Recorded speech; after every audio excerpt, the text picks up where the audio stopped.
But I do have a tidbit for that song. I have to tell you the story. So Frank, he reached out actually about 3 years, about two or 3 years before Blonde came out, and he was like, "Hey, I want to do the song." So he sent me a beat, and we kept back and forth. He was sending me beats. We would listen to music, and I picked the beat, and I went in the studio in Austin, Texas, and I did this verse to this beat. It was like a hip hop kind of beat, a completely different track, and I sent it to Frank, and he was like, "Okay, cool." And you know, Frank likes to work sometimes, like he takes time. So of course, it was years later, and so I was actually in California, and I heard that Frank was doing this event where he was releasing his magazine, Boys Don't Cry.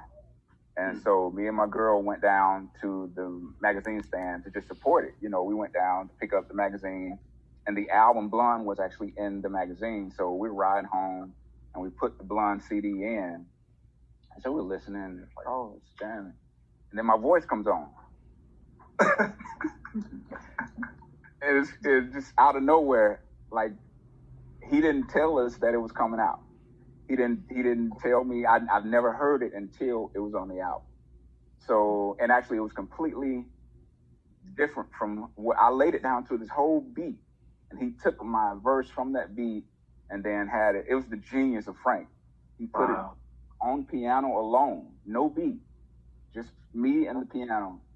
And that ended up being it. But I didn't know that I was on the album until I was riding home as a fan, listening to Blonde. I didn't know that I was on the album.